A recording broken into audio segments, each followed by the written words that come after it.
My name is Sharon Lord Greenspan. I'm a breast cancer survivor. I'm a TV producer, an activist, and the mother of 3 boys. I was diagnosed back in 2013, and I was literally in the middle of a play date with a bunch of preschoolers at my house, and I'd had a biopsy the day before. And I picked up my phone and I went outside to my backyard so I could have some privacy.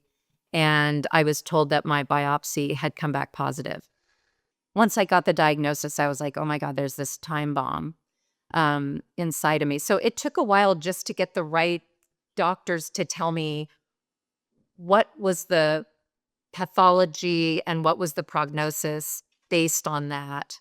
Um, I turned out to be very lucky in the sense that I had stage 0 DCIS, which meant that it was non-invasive, as far as they could tell. When it was time to have my first mammogram at age 40, I was in the middle of having babies and nursing, and so I wasn't able to have the mammogram. And when I finally had one, um, it showed, some troubling, results. The treatment plan was surgery. And I was, but because part of the reason was that my breasts were not very big before, and the tumor had overtaken the entire left one. So there was really no possibility for a lumpectomy. And so the surgeons that I spoke to basically said, like, we're going to take off the whole thing and then you can decide if you want to do the other one. And so my surgeon and I decided that in order to kind of prophylactically maybe prevent the other, the odds of the other one getting cancer were more likely at that point. And so I opted to get both a bilateral mastectomy and then reconstruction in both of them so that like it would be easier to match them, and also it would be preventative for the right one. I still have implants. I have to get an MRI every year. My lowest point, I think, came after it was all over. When all the main treatment, the surgeries, the care, like my mom was helping me out, my sister flew in, um, our I had a lot of extra help, and the low moment kind of came. It's almost like when someone dies and everyone's around you for a while and then they go away, and understandably life has to start again. I mean, it's nobody's fault. But once all that is over, I had this weird thing of like, oh my God, what just happened? Did I do the right thing? Because what I was kind of struggling with was the amputation of it all. And I had never been like into my boobs. Like, I know that sounds like a weird thing to say, like, was not my thing. It was just, I mean, they were fine. It wasn't, some people are like into it. And so I didn't really think. I was just like, yeah, cut them off. Like, I don't care. Let's take care of this problem. And so I surprisingly had this mourning period afterward of like, oh my God, what did you just do? You just like, you cut off a piece of yourself. And anyway, it was this sort of delayed grief that I was not expecting at all, because there's also a period of just getting used to the feeling. It feels weird. You have to keep getting used to this new normal. You can't sleep on your stomach anymore. You turn different ways and it feels funny. I went to see a therapist, I ongoing with a therapist at that time anyway, and it was really helpful because she was like, wasn't hypnosis, but it was kind of like, okay, let me put you in kind of this relaxed state. Let's go back to the moment where it was all happening. And basically what she did was she took me through all the steps that we went through. And it was like, it helped me realize that I would have done it the same no matter what. I would have made the same choices. And I did what was best for me and my family, Like, and it was just really helpful to go through that and to have the resource of a therapist to help me through that because I was not expecting that delayed grief. The plastic surgeon was the one person who said, "This sucks and this shouldn't be happening to you. And we're going to do everything we can to make you comfortable and make this as easy for you as possible."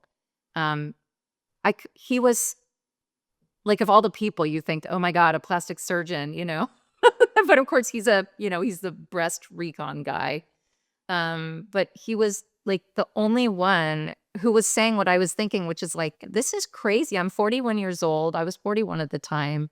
Um, this is nuts. And this was my first experience with anything serious. It is possible for the medical profession to say, I mean, it was one sentence and it helped a lot. This was really cool. Part of my experience throughout was friends telling me, I know somebody who had a mastectomy, or I know someone who had, maybe it wasn't exactly, but they connected me with people that I could talk to. And that helped so much. And they were people who, what I found so awesome about it was that they were maybe a friend of a friend. They weren't necessarily a person that I knew directly, but they would get on the phone with me for an hour. They would meet me for coffee and we would just talk about it. And some of them I never saw again. I mean, obviously thanked them profusely for their time, but it was just like this pay it forward, like someone did it for them. And so this organization I talked to someone about a year ago, they reached out to me and said, we found a mentee for you. And it's been 10 years. And I was like, oh my God, I would love to talk to somebody. And so I've had two mentees since they found, that they contacted me as a mentor. And they do a great job of matching you to someone who's kind of struggling with the same choices that you were struggling with. And they try to get the age right and stuff so that you're talking to someone with whom you can relate and they can relate to you and your experience. And what they can see is that, of course, there's a light at the end of the tunnel and you're not always in this crisis mode and you're not always in this survival mode. And it will, it's sort of a longer game than what you realize in the moment. What's so cool is that I feel like women are so used to like talking to someone they've never met and being really open. I'm certain women, just like about your boobs and you know what I mean? Like just things that, I don't know, you're just kind of willing to do that. And it's really helpful, like to have someone who just says, I've been through this, you'll get through it. Right now it's totally shit and and I can relate to it and, here are all the ways in which I got through it. So you're not just saying you're going to be fine. That's not helpful. There are people that have been through this. I guarantee you that if you tell a few friends that you're going through this, either they or someone they know will not only know somebody who's gone through it, but that somebody will be willing to talk to you about it. I had so many people that I had never met before share their stories with me, share details of their treatments, share details of their healing, their physical healing, their emotional healing, because there's something about this experience that really does make you feel like you're part of a shitty club with great members and just really makes you want to help someone else through it in the ways that it's sort of like when you become a parent and you're like, I want to do the things that I feel maybe were not done for me. And so sometimes when you have like a medical experience that maybe wasn't ideal, you want to like help somebody else, rather than pulling up the ladder behind you, you want to say, I hope this doesn't happen to someone else. And so I think there are a lot of people out there that really want to share their story. And so I guess my advice would be to talk to as many people as you can who've been through the experience so that you can feel like you're not alone. This journey has changed me in a lot of ways. I think it's,